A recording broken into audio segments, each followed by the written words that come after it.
25 forgotten British Indian dishes your grandparents cooked without recipes. Comforting, fiery, surprising flavors that quietly vanished. Let's bring them back. Segment 1. Anglo-Indian Railway. Mutton, curry. Long colonial train journeys had their own rhythm. Metal wheels clattering, warm air through open windows, and a pantry car that always smelled of dinner on the way. Somewhere between those sounds and that drifting aroma, railway mutton curry earned its place. Cooks in cramped carriage kitchens worked from memory. Thin sliced onions, ginger garlic paste, whole spices, bone-in mutton settled into heavy pots on kerosene stoves. The curry stayed mellow and aromatic, closer to a stew than a chilli blast, so it suited mixed passengers. The real comfort was the gravy, thick enough not to slop, rich enough to cling to rice or a bread roll. For many older travelers, that taste is inseparable from overnight journeys themselves. Segment 2. Brown stew chicken. Back home from the tracks, comfort looked different. Brown stew chicken, somewhere between a Sunday roast and a weekday curry. You started the way the British side expected. Chicken browned in a pan, then out it came so onions, ginger, garlic and maybe a tomato could soften in the fat. Ground coriander, a little chili, sometimes garam masala followed.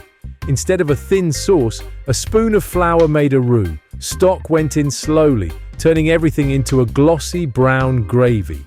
The chicken simmered back with carrots, potatoes, maybe peas. A practical one-pot meal built from roast dinner technique and an Anglo-Indian masala tin. Segment 3. Mulligatawny soup. Some hybrids stayed on the home table. Mulligatawny marched into club dining rooms. The name comes from Tamil words for pepper water, but the Raj-era version drifted far from simple rasam. British diners wanted a formal soup course, so Indian cooks thickened the idea. Onions, ginger, garlic and curry leaves went into a pot, followed by spices, lentils, sometimes a little rice and stock. Some kitchens added chicken, others kept it meatless and leaned on lentils and black pepper for depth. What arrived at the table looked like a British soup, often in silver tureens, but its base stayed recognizably South Indian and unapologetically peppery. Segment 4. Country Captain Chicken. After that peppery soup, the table needed a centerpiece. Often it was Country Captain chicken, shaped like a western roast, but scented with curry powder and sweet spices. Chicken pieces were browned with onions and garlic, then moved to a shallow dish. On top went more onions, sliced peppers, a dusting of curry powder, and a handful of raisins. Some families added tomatoes for extra sauce. Others let the oven concentrate everything into a thicker, stickier mix. As it baked, the raisins swelled, the peppers softened, and the meat soaked up savory, faintly fruity flavors. On many Anglo-Indian tables, that combination quietly announced, "Important guests have arrived." Segment 5. Dak Bungalow Chicken. Those guest-ready dishes had a rough cousin out on the road. Dak Bungalow Chicken, cooked in isolated postal and officers' lodgings with whatever the cook could find. A bird, sometimes only just fresh, was jointed, rubbed with salt, chili, and turmeric, then set aside while onions browned slowly in a heavy pot. Whole spices were limited, so flavor came from long-fried onions, ginger garlic, and the seared bits left by the meat. Potatoes or boiled eggs bulked it out.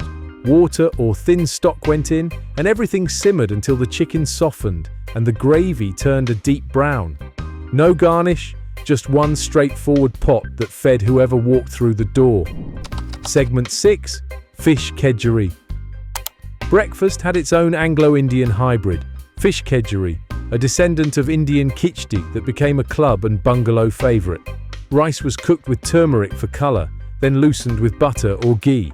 Instead of lentils, warm grains were mixed with flaked smoked fish, usually something firm and salty, plus gently fried onions and fresh herbs. Hard-boiled eggs were quartered over the top, so the dish felt like a full meal, not a side. Smokiness from the fish, richness from the fat and mild spice from the rice made it filling without heavy masala, an easy one-dish breakfast alongside strong tea. Segment 7. Railway. Vegetable cutlets. Travel also needed food you could eat standing up. Railway vegetable cutlets did that job. They usually began as leftovers: boiled potatoes, a few peas, carrots, maybe some beans, all mashed together. Finely chopped onion, green chili, ginger and basic spices went in until the mix was firm but soft. Cooks shaped patties, coated them in breadcrumbs and shallow fried them on hot plates in pantry cars or station stalls. The crust gave crunch and protected the soft middle so they could sit a little without collapsing. For passengers, they were ideal. No bones, no gravy, just hot cutlets on a plate or in paper, maybe with a quick smear of chutney. Segment 8. Anglo-Indian shepherd's pie. Those same boiled potatoes had another role at home. They topped an Anglo-Indian shepherd's pie that looked British but smelled of garam masala. Minced meat was cooked with onions, carrot and peas, but the seasoning shifted.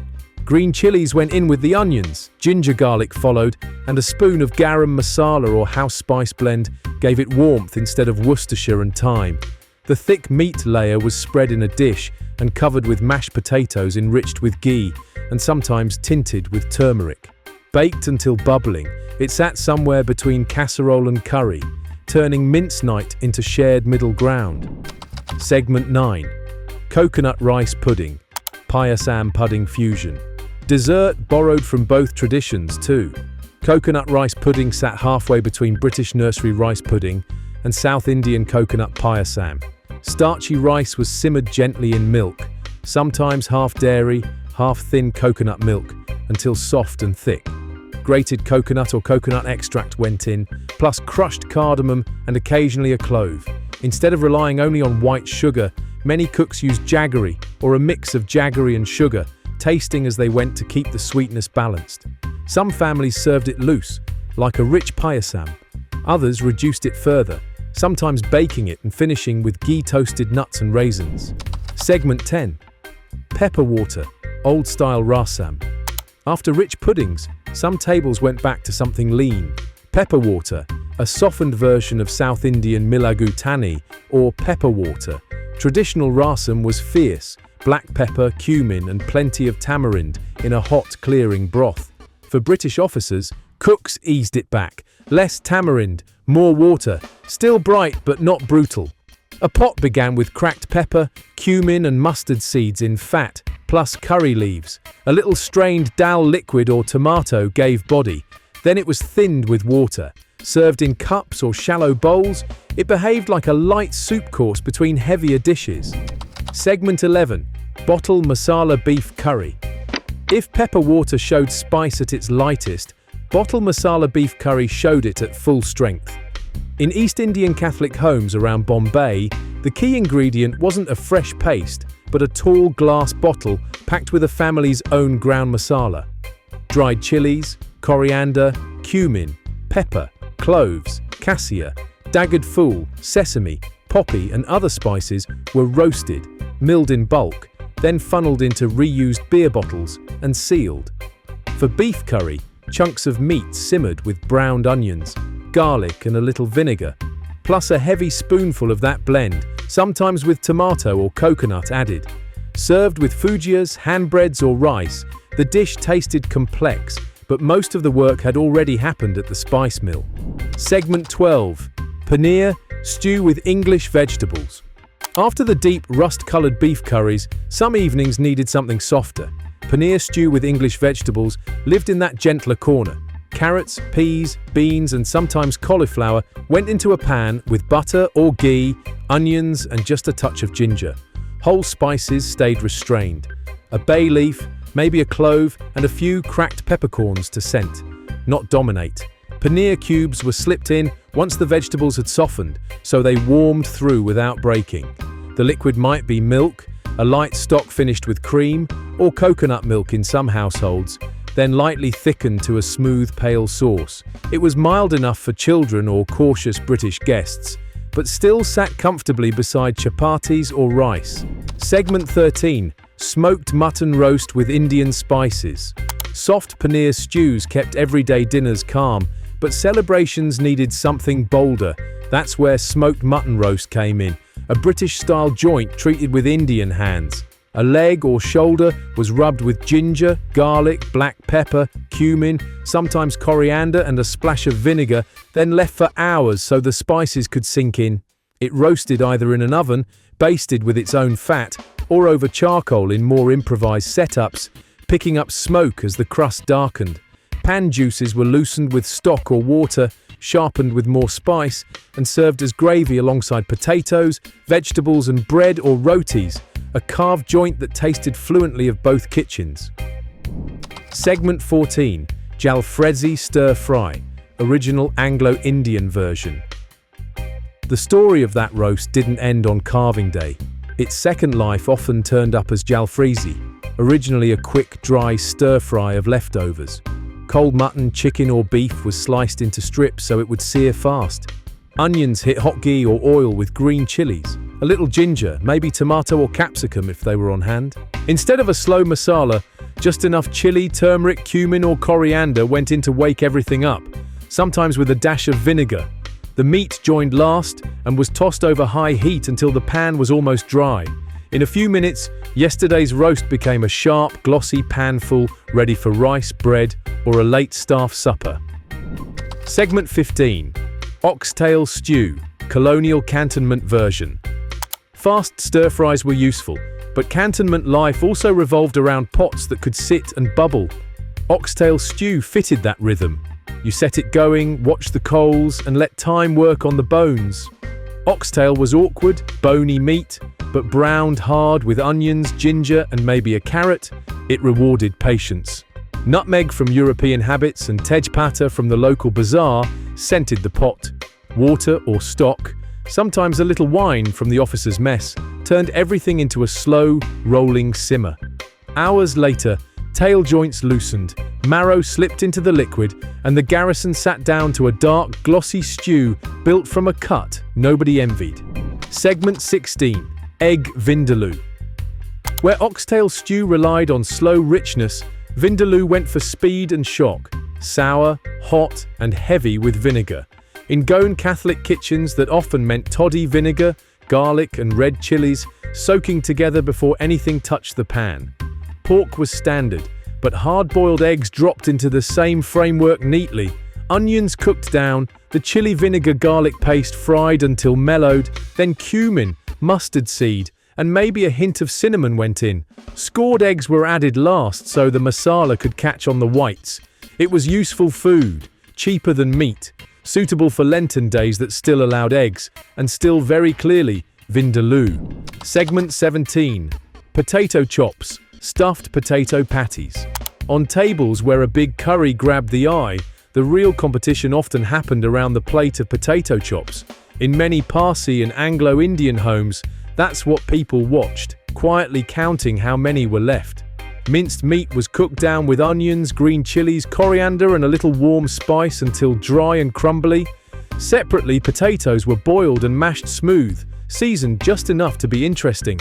A disc of mash went into the hand, a spoon of cooled mince was tucked inside, then the whole thing was sealed, crumbed, and fried until crisp and deep gold. They turned up at Christmas, Navjotis, and club nights.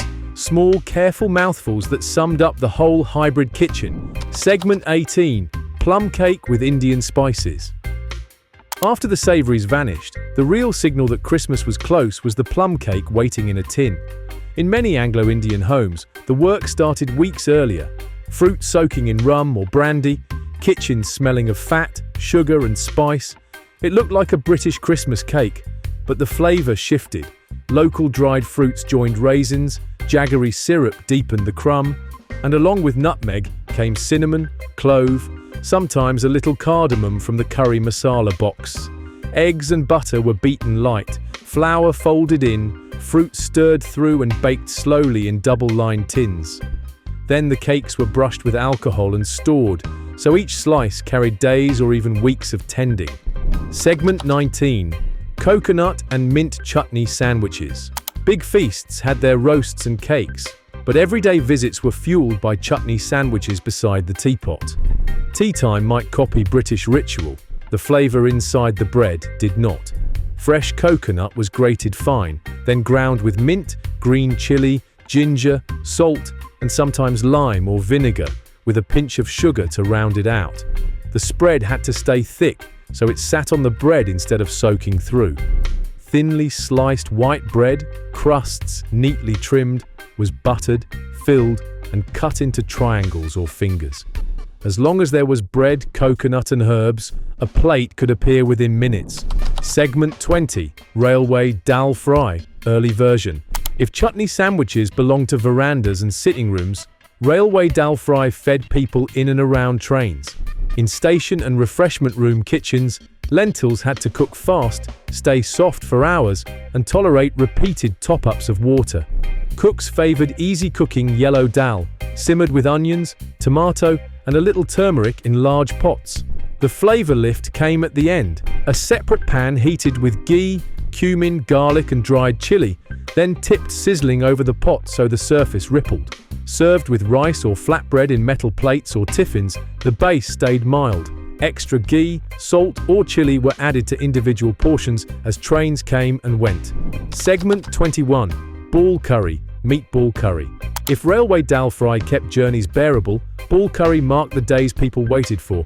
Wedding feasts, Easter lunches, big Christmas spreads, mince, beef, mutton, or both, was mixed with onion, green chili, coriander, soaked bread and egg, then rolled into smooth, tight little balls.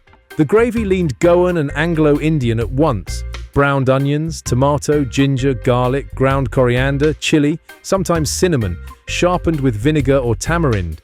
Meatballs simmered in that sauce until cooked through and lightly tangy. Set beside yellow rice and fugath, ball curry signaled that this meal counted as a celebration. Segment 22. Brinjal pickle, tangy colonial style. If ball curry signaled a feast, the jars along the side often did the rest. Brinjal pickle was the backup singer that could rescue a bland plate. Eggplants were cut, salted, patted dry and fried until browned at the edges but soft inside. In another pan, oil carried mustard seed, a little fenugreek, chili powder, turmeric, ginger, and garlic.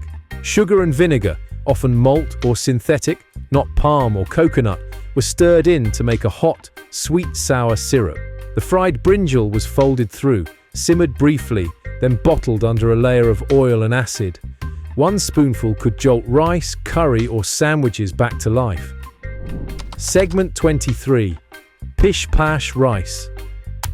All that sharp, sweet heat needed something soft to sink into, and that's where pish-pash came in.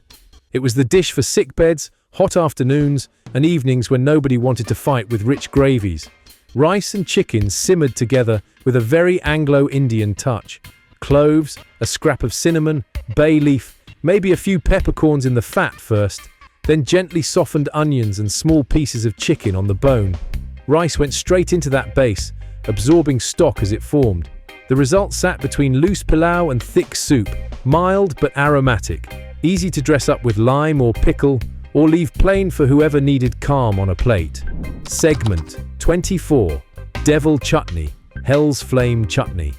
For every pot of calming pish-pash, there was usually a jar of its opposite, devil chutney or hell's flame. This was the fierce red smear beside otherwise sensible food. Red chilies were ground with vinegar, salt, and enough sugar to keep the heat just on the bearable side.